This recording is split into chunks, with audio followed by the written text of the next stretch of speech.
Oh bonjour Internet, comment va? Alors déjà, dans cette vidéo, je ne sais pas si je vais réussir à exprimer tout ce que j'ai à dire. En vérité, c'est un problème parce que c'est un sujet que je veux aborder, qu'il faut aborder, à savoir la communication, ses tenants et ses aboutissants, etc. Mais le truc, c'est que c'est un de mes plus gros problèmes dans la vie.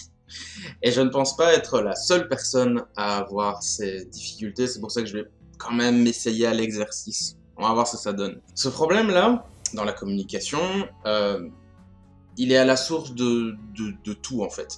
En tout cas pour moi, et je pense pour d'autres personnes aussi. Honnêtement, si ce simple et unique truc, bien que c'est un gros morceau, hein, mais si ce simple et unique truc venait à disparaître, ma vie serait franchement bien mieux sous tous les aspects. Bref, assez tergiversé, mes intros sont souvent trop longues, donc on est parti pour parler de la communication chez une personne autiste, et je vais vraiment essayer de faire mon mieux pour vous expliquer comment ça se passe, comment la chose se passe. J'espère que le résultat sera convaincant, donc voilà, si c'est un fail, désolé, j'aurais essayé. Pour commencer, qu'est-ce que c'est que la communication? Parce que avant de parler de la communication chez la personne autiste, mettons-nous d'accord d'abord sur le sujet de base qu'est la communication, en tout cas dans un premier temps. En gros, très grossièrement résumé, la communication c'est le fait d'échanger des informations, de les comprendre et de les exprimer. Encore une fois, très gros, très vague, mais c'est le principe de base. Il est important à noter aussi que la communication, c'est pas seulement l'oral ou l'écrit. En effet, selon une très vieille étude, je l'ai même apprise quand j'avais ma petite formation d'éducateur, il n'y a que 7% de la communication qui serait verbale, donc les mots, les idées. 38% seraient paraverbales, donc par exemple l'intonation, le rythme de la voix, le ton qu'on a si on est par exemple une voix un petit peu sévère ou quoi ou qu'est-ce. Et 55% seraient non verbales, comme par exemple la posture ou les gestes. Cette étude est un peu remise en question aujourd'hui parce que, comme j'ai dit, c'est très vieux, ce serait plus d'actualité, il faudrait la revoir, etc. Il faut dire que ça date de 1967 et c'est fait par un monsieur du nom de Albert Mehrabian. Voilà, je mettrai des informations visuelles. Mais quoi qu'il en soit, que cette étude soit fausse, vraie, ou que cette statistique, il faudrait la remettre à jour avec les chiffres et les pourcentages, etc., on ne peut nier l'idée qu'elle met en avant, c'est-à-dire que la communication, ça va au-delà, bien au-delà que simplement choisir les bons mots ou d'exprimer son idée de façon limpide.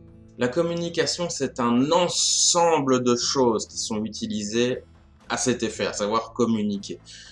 Par exemple, même si c'est un petit peu hors sujet, les animaux, ils utilisent énormément le non-verbal pour communiquer, comme la parade amoureuse ou des gestes et comportements pour intimider un intrus dans un territoire. Et bref, je m'égare, mais je pense que vous avez compris. Alors, comment ça se passe quand on est autiste pour communiquer? C'est le merdier! Perte de contrôle du véhicule et pardaf, c'est l'embardé. C'est la merde! Je ne vois sincèrement pas comment je pourrais vous le dire autrement. Chacun aura sa spécificité, son petit truc à lui pour s'aiguiller dans ce terrain complexe qui est de recevoir et de donner des informations. Certains, notamment, vont avoir besoin d'informations ultra précises et spécifiques. D'autres vont avoir besoin qu'on leur fasse littéralement un dessin. D'autres vont avoir besoin d'écouter en détail puis de tout réécrire pour que leur mémoire s'en souvienne correctement. Et j'en passe et des meilleurs. Chaque personne autiste va avoir sa petite spécificité à lui pour réussir à comprendre et retransmettre des informations. Par exemple, dans mon cas, quand on m'explique un truc que je maîtrise pas très bien, j'aime bien utiliser les caricatures. J'aime grossir les traits, répéter ce que j'ai compris, que l'autre m'a expliqué, et il me confirme ou infirme si j'ai saisi correctement ou non. Et c'est pas du tout que j'écoute pas ou que je fais pas attention et tout, hein, vraiment pas, c'est juste que je comprends pas toujours tous les détails ou les rapports entre tel et tel élément du coup dans l'outil. Donc on est bien d'accord, tu m'as dit que ça, c'est... Ok, ça va. Sauf qu'en faisant cette technique, j'en suis le premier conscient d'ailleurs, moi-même je perds déjà des éléments de compréhension puis quand je vérifie l'information et mettons qu'il confirme, ben, j'aurais compris, mais pas totalement. Puis si je dois réexpliquer à quelqu'un d'autre, par derrière, ben, je vais encore caricaturer aussi et perdre d'autres informations, et ainsi de suite. C'est pas la meilleure des techniques, j'avoue, ça fait un peu le téléphone sans fil, enfin, le jeu qu'on faisait quand on était gamin, mais c'est un petit truc que j'ai appris et qui est une habitude qui a du mal à un petit peu passer, mais au moins comme ça je comprends un peu. Mais bon, ça, c'est pour des trucs un peu basiques, concrets, terre à terre. C'est une prise d'information simple et basique. Comme, je sais pas moi, on vous apprend à conduire un tractopelle, par exemple. Bah voilà, c'est comme un mode d'emploi, un tutoriel. Il faut lire ou comprendre les informations pour effectuer une tâche ou en tout cas la reproduire et ainsi de suite. Mais maintenant, comment ça se passe si on doit communiquer de façon sociale? Comme par exemple, bah, vous allez dans une fête, vous allez voir des copains ou un rassemblement de gens, vous déboulez et finalement, bah, vous connaissez pas grand monde. Là, c'est une autre paire de manches, vraiment. Car vous allez communiquer, mais c'est pas du tout le même contexte, c'est pas du tout le même niveau de communication et c'est pas les mêmes enjeux. Vous allez devoir faire ami-ami avec les gens présents maintenant. Et donc, vous allez devoir, par exemple, bien vous présenter, bien dire bonjour, ne pas vous jeter sur le bac de bière ou la bouffe pour pas avoir l'air d'être un morphale, etc., etc. Je crois que vous avez compris un petit peu mieux où va le challenge et la complexité de cette tâche dans ce contexte-là. Faut vous dire qu'une personne autiste, à différents degrés, à différents niveaux de connaissance, il y aura des manques. Il y aura des trous quelque part, on va dire ça comme ça, à plusieurs endroits, comme par exemple au niveau sociabilité. Ça sera peut-être quelqu'un qui manquera de tact et avancera avec ses gros sabots en ne prenant pas certaines précautions. Ou au contraire, quelqu'un de timide qui n'osera même pas en placer une. Ou alors quelqu'un d'un peu maladroit et bizarre, dirons-nous, qui va se lancer à parler de sa collection de cafards ou de Pokémon au beau milieu de la fête, en n'ayant aucune conscience de ce qu'il fait et comment les autres réagissent et compagnie. Ou encore, ça va être quelqu'un de tellement anxieux et nerveux, il va se faire des films dans sa tête pendant des heures et des heures avant le moment T, avec des scénarios ultra pointus et tout, jusqu'à arriver à s'auto-convaincre peut-être que certaines personnes présentes, ou l'ensemble des personnes présentes, bah, ils le détestent, et du coup, bah, il va pas se pointer à la fête, ou alors quand il va arriver, bah, finalement, l'angoisse va être tellement forte, bah, qu'il va rester dehors à attendre que ça se passe, et du coup, il va pas du tout interagir avec les autres. Parce que oui, en plus, bah, de toutes les difficultés de communication réelle, il y a la bonne vieille copine, l'angoisse qui est là, faudrait pas l'oublier. Du coup, bah, forcément, elle viendra foutre la merde à tous les différents niveaux de communication. Et des exemples comme ça, je pourrais vous en citer des heures, et à chaque fois, pour les différents sous-degrés de communication, je pourrais avoir d'autres exemples. C'est moche à dire, hein, et je dis ça absolument pas pour dénigrer ou parler négativement ou de ce que vous voulez. Surtout que les exemples que j'ai cités, il y en a deux, trois qui me concernent plus ou moins. Mais oui, franchement, une personne autiste, elle va avoir des lacunes, des carences, des manques, ou ça va foirer quelque part. C'est obligé. Ça va avec le truc, la maladie, le trouble, vous appelez ça comme vous voulez. Et si l'autisme se révèle principalement dans la communication et la socialisation, c'est pas pour rien. Parce que c'est un ensemble de codes à connaître, des règles à retenir, des différents protocoles. Avec chacun de ces protocoles, ils auront une variante où il faudra les adapter dans un contexte particulier et donc changer des choses et ainsi de suite. Par exemple, pour le simple fait de dire bonjour. On ne dit pas bonjour à son amoureux ou son amoureuse de la même façon qu'on va le dire à un pote ou à son patron. Il va y avoir 3 milliards de choses, de petits détails à connaître qui font toutes leurs différences et qui auront toutes leurs importances, certains étant même capitaux pour telle ou telle situation donnée. C'est un bordel monstrueux.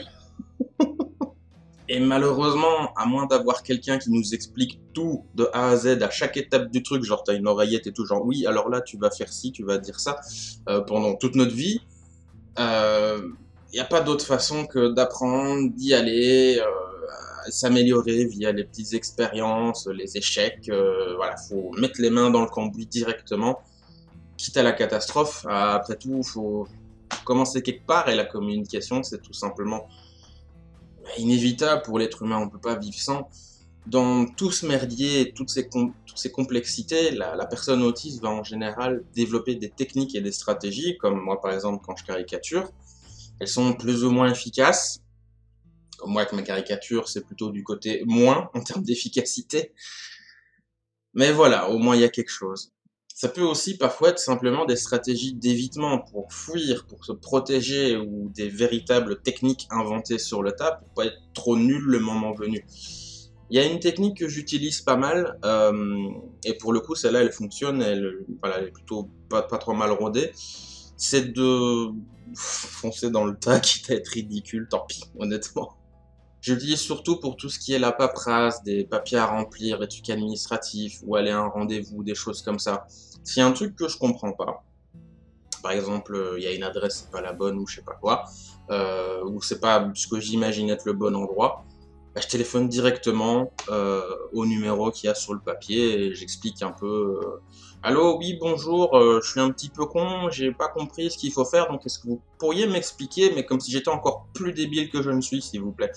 Donc, là, en général, pas toujours, mais en général, la personne au téléphone est assez gentille et serviable pour me l'expliquer, et puis donc je fais ce que j'ai à faire, et c'est réglé. Comme vous voyez, c'est pas applicable à toutes les situations, mais au moins pour ce truc-là spécifique, ça fonctionne. Et ce truc-là, bah, au début, quand je l'essayais, ça marchait pas ou pas bien, j'utilisais pas les bons mots et du coup la personne était un petit peu réticente ou elle comprenait pas quel était mon problème. Ou alors j'appelais pas le bon numéro, si ça m'est déjà arrivé ça, parce que bah oui, tu reçois un papier avec un numéro. Et pourquoi appeler celui-là alors que je peux faire une recherche Google et tomber sur un numéro qui a un truc qui a rien à voir, mais pourtant dans ma tête, si, c'est celui-là qu'il faut. Mais encore plus simplement, il y a 5 ou 6 ans, bah, je n'osais pas appeler. J'étais terrorisé, et donc j'appelais pas, ou je me renseignais pas, ou je faisais pas de recherche ou quoi aux caisses, et du coup, bah, je faisais pas ce que j'avais à faire, parce que c'est un grand classique, le téléphone, ça fait peur. Combien de gens, même des personnes non autistes, ont peur du téléphone? Franchement, c'est impressionnant. Je dois dire, je sais pas trop d'où ça vient. Si c'est simplement juste le principe de la confrontation qui fait peur, c'est possible aussi. Ou si c'est un truc sous-jacent, genre les conséquences, ça pourrait mal se passer, ou voilà, des petits problèmes, ça pourrait vous tomber dessus, j'en sais rien. C'est voilà, c'est vraiment, ça me turlupine un petit peu. Beaucoup de personnes autistes sont affligées par cette terreur de communiquer avec quelqu'un, et notamment le téléphone. Après, je dis ça, je dis rien, j'ai eu peur de téléphoner moi-même, j'ai eu peur d'aller à des rendez-vous moi-même. Pire encore, à une époque où je jouais à des jeux, et donc on pouvait communiquer par écrit avec les autres joueurs, etc., ben, j'avais même peur de parler, enfin d'écrire sur mon jeu. Et ou même de jouer carrément en multijoueur, ça me faisait peur, donc bon, hein, voilà. Mais faut dire qu'en vrai, oui, la communication chez une personne autiste, je pense, constitue un plus grand défi, un plus grand challenge, parce que ben, elle a des conséquences.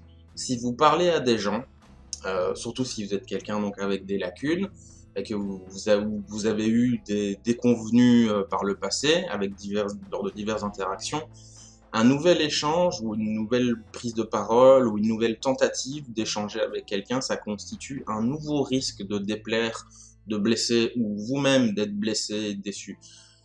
Communiquer, en fait, techniquement, en suivant le degré de compétence de la personne autiste, c'est une nouvelle fois jouer avec le feu. Une nouvelle fois, on part au combat. La métaphore est un peu forte, mais pour moi, elle n'est pas appropriée car c'est aussi par ce chemin-là qu'on arrive à une situation d'isolement et de solitude, comme j'expliquais dans une précédente vidéo. De ce fait, et je pense que je vais conclure là-dessus, la communication c'est vital. Non seulement c'est inévitable, comme j'ai dit précédemment, mais c'est vital parce que comment on fait sans? Tous les êtres humains, les êtres vivants, même les plantes, elles communiquent entre elles d'une certaine façon. Techniquement, si je ne prenais pas le risque de me planter dans cette vidéo en faisant ça avec vous, bah, cette vidéo n'existerait pas. J'écrirais pas mes livres, j'aurais pas rencontré ma femme. Donc, et tout un tas de choses que j'ai appris ou que j'ai découvert, genre bah, voilà, ma passion du métal aussi, j'ai découvert en communiquant avec des gens. Donc voilà, ça fait un peu je me flatte moi-même, mais je me félicite un peu de quand même de mes prises de risques, etc. Et je me rends compte que j'ai quand même appris des choses durant mon parcours sur la communication, comment mieux m'en sortir, comment être moins angoissé, etc. Donc, chers camarades autistes, si vous regardez, bah, courage, tenez le bon bout. Vous en avez probablement bavé pour en être là où vous êtes, mais enfin, en tout cas, je parie, mais continuez comme ça.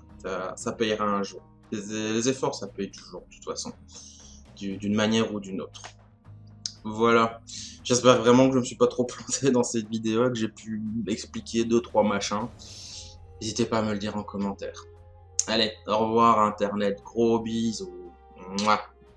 Comme disait ma femme, hein. Vous voyez, j'ai une photo d'elle. Abonnez-vous, likez, partagez, appuyez sur la cloche, puis mettez un commentaire aussi, hein.